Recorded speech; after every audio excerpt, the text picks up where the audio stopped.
pecado o cristão ser político?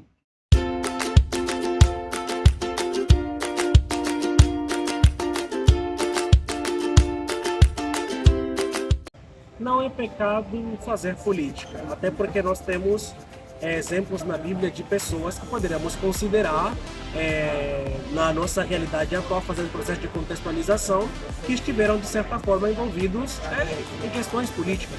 Você tem Daniel, por exemplo, na Babilônia, né, que fazia parte da corte do rei. Você tem José no Egito, que era governador, não tem posição mais política do que é. Você tem Davi, que era rei, né? Isso aí tem a ver com questões políticas, Salomão e outros, né?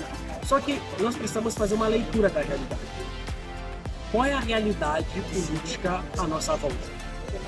É uma realidade em que eu terei a capacidade de influenciar ou talvez de ser muito mais influenciado, né? Então eu acho que nós precisamos fazer essa leitura da realidade.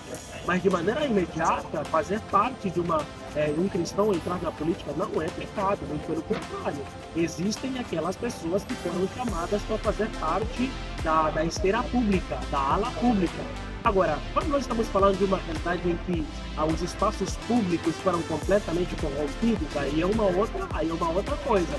Se estamos dizendo de uma realidade em que não existe possibilidade de você fazer política de maneira lícita, sem que você se envolva em questões que vão agredir a sua fé, então precisamos recuar.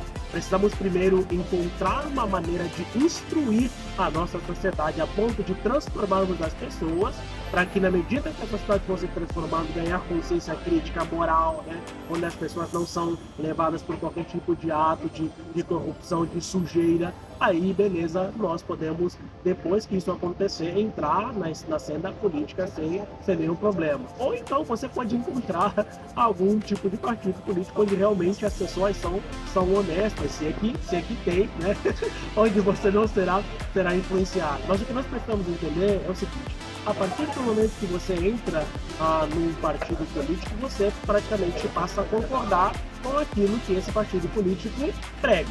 E alguns partidos políticos que eles pregam é contrário àquilo que nós entendemos como correto diante das escrituras sagradas. Então eu acredito que o cristão precisa ponderar, precisa avaliar, mas não é pecado um cristão fazer parte do movimento político. Muito pelo contrário, precisamos de cristãos verdadeiramente sérios, tementes a Deus, que amam o Senhor acima de todas as coisas, que estejam presentes nesses lugares, para que eles entendam que a vocação pela qual elas foram chamadas é olhar para o próximo e não olhar para o seu próprio umbigo, né? No meu caso, que tem acontecido com muitos políticos que só olham para o seu próprio umbigo, que acabam não necessariamente olhando, aliás, adotando políticas públicas em benefício do povo. Fazem políticas em benefício de si próprio. Se nós queremos políticas que beneficiam o povo, então precisamos colocar nessas esferas políticas pessoas que entendam que elas foram chamadas especificamente para isso. E eu acredito que um cristão seria muito bem-vindo nesse lugar. No entanto, como eu disse, é necessário ponderação e também fazer um processo de avaliação a respeito do lugar que você está se inserindo.